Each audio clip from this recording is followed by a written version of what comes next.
The statue of your so-called savior? Yeah. We melted it down to fix the gate.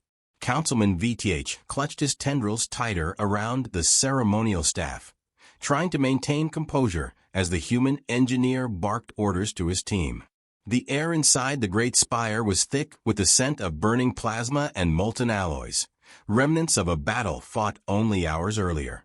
VTH's people, the Trin, had been utterly powerless to stop the invaders.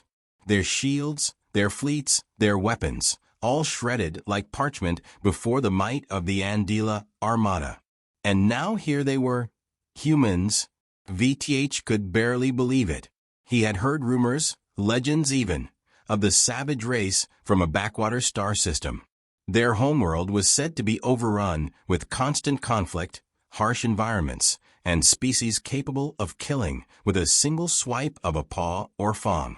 They weren't supposed to care about anyone but themselves, yet here they stood, defying all expectations. We didn't bring any statues for worship, grunted the human engineer, slapping the Trin statue fragments into a pile. We brought solutions. The council chamber, once a grand hall of diplomacy and reverence, now looked like a chaotic repair bay. Portable shield generators buzzed against the gaping holes in the walls. Human soldiers, clad in armor patched with scuffs and scratches, hauled strange machines into place while barking at one another in their harsh language. Everything they did seemed improvised, almost reckless, yet their efficiency was undeniable. Councilman VTH, a deep voice interrupted. The Trin leader turned to see the human commander, Captain Elias Drake, striding forward with purpose. His uniform, unlike the others, was clean and unscuffed. His eyes, though, carried the same fire that VTH had seen on the battlefield hours ago. Your people called for help. We're here. But we can't win this fight if you don't trust us. VTH's tendrils quivered involuntarily. Trust, he repeated. How can we trust a species that claims to fix gates with sacred relics? Easy, Drake said, crossing his arms. You trust because you've got no other choice. We weren't the ones who let the Andila stomp all over your defenses, were we? The word stung, but VTH couldn't deny the truth in them. The Trin, for all their sophistication and diplomacy, had been utterly unprepared for the ferocity of the Andila. Their technology, focused on art and culture, was centuries behind the brutal efficiency of their enemies. When the first Andila ships had appeared, the Trin had done what they always did, negotiated. By the time they realized their mistake, it was too late. In desperation, they had broadcast a plea for help across the galaxy. The humans were the only ones who answered. I will not dispute our failures, VTH said finally, but your methods are unorthodox. There is no honor in desecrating our sacred halls. Drake's expression hardened. Honor doesn't mean a damn thing when your people are dead, Councilman. You called for survival. That's what we're here to deliver. Before VTH could respond, a sudden burst of static filled the room, followed by a voice over the comms. Captain Drake, we've got movement on the western perimeter, Andila scouts. Numbers unknown. Drake tapped his earpiece. Understood. Defensive teams, take positions. I'll be there shortly. He turned back to VTH. If you want to keep arguing about statues, go ahead. But my men and I are going to make sure there's still a Trin council left to complain tomorrow.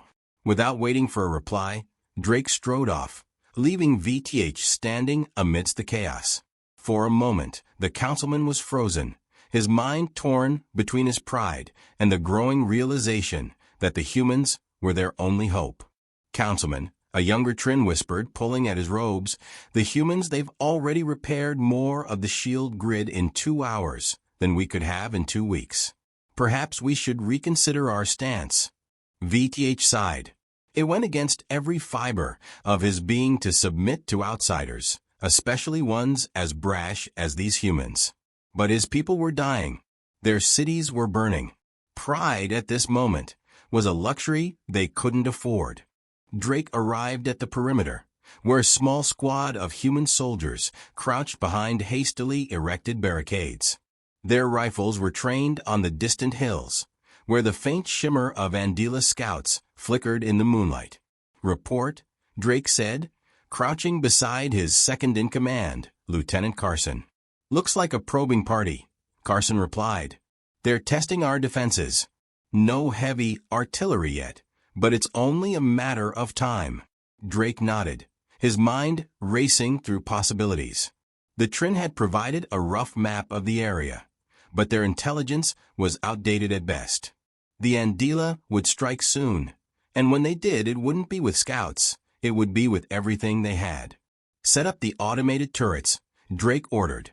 "If they want to test us, let's give them a taste of what humans can do." As the soldiers began deploying the turrets, Drake's comm unit crackled again.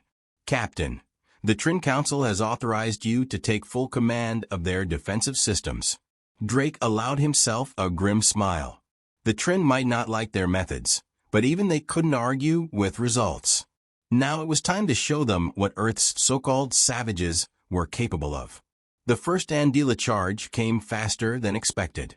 The ground shook as the alien invaders crested the western hills, their towering mechs glinting under the pale light of Trin's twin moons.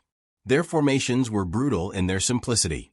3 rows of armored infantry flanked by heavily armed walkers, with swarms of smaller drones zipping overhead like metallic hornets. The Andila did not believe in subtlety. They believed in overwhelming force. "Contact West Quadrant. Hostiles incoming," shouted a human soldier through the comms. Captain Drake surveyed the scene from his command post. The hastily erected barricades wouldn't hold long, and the shield grid the humans had partially repaired was still flickering. They needed time, something the Andila weren't in the habit of giving. "Turrets, engage at will," Drake ordered.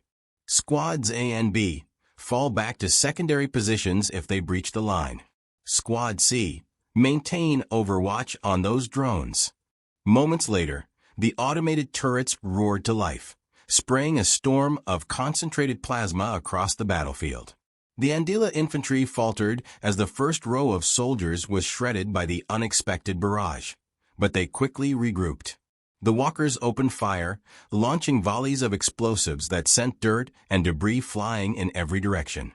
Behind the barricades, the human soldiers returned fire with grim efficiency. Despite being outnumbered and outgunned, they held their ground, using cover and coordinated strikes to maximize damage. The Trin defenders, huddled behind the humans, watched in awe. They had never seen anything like it. The humans fought like they had nothing to lose. "Captain," Lieutenant Carson called out, pointing to a distant ridge. "We've got more walkers incoming, 4, maybe 5, Drake swore under his breath. The Andila weren't just testing their defenses. They were committing to a full assault. If those walkers reached the perimeter, it wouldn't matter how many turrets they had. The line would collapse. "Carson, tell Squad D to prep the rocket launchers," Drake said. "We'll need heavy ordnance to take out those walkers." "And the drones, sir?" Carson asked. Drake's eyes narrowed. The drones were a problem. They moved too fast for the turrets to track effectively, and they were already strafing the human positions, forcing the soldiers to keep their heads down. If they didn't neutralize the drones soon, the infantry would be exposed. "Get me a comm link to the Trin Council," Drake said. "We need their shield grid operational now." In the heart of the Great Spire, Councilman VTH stared at the chaotic display on the central monitor. The battle outside was unlike anything he had ever seen. The humans were outmatched in every measurable way, yet they were holding the line. "Councilman," a human engineer barked, dragging a massive power conduit across the chamber. "We need full access to your energy reserves.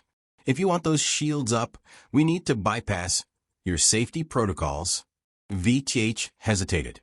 The safety protocols were sacred, designed to prevent catastrophic energy surges that could destroy the entire spire. Disabling them was unthinkable. "Councilman," the engineer pressed, "the Andila aren't going to wait for you to make up your mind. Either you give us access, or we all die. Your choice." The Trin advisors murmured anxiously, their tendrils writhing in agitation. VTH knew what they were thinking. Giving the humans full control of their systems was a risk, but the alternative was far worse. "Do it," VTH said finally. "Override the protocols." The engineer nodded and immediately began issuing commands to his team. As the systems came online, the shield grid began to stabilize, its faint hum growing louder with each passing second. Outside, the flickering barrier solidified, forming a shimmering dome over the western perimeter. Drake watched as the shield grid flared to life, deflecting a volley of plasma fire from the Andila walkers. It wasn't perfect, there were still gaps in the coverage, but it was enough to buy them precious seconds. "Shields are up," Drake said over the comms. "Rocket teams, take out those walkers while they're distracted. Everyone else, focus fire on the drones." The human soldiers sprang into action. The rocket teams emerged from their cover, firing a coordinated barrage at the advancing walkers. One by one, the massive machines toppled, their armor no match for the humans' concentrated firepower. Meanwhile, the infantry redirected their focus to the drones, using guided munitions to take them down. The air was filled with the sound of explosions and the metallic screech of falling machines. By the time the first Andila wave retreated, the battlefield was littered with smoking wreckage. The humans had held the line,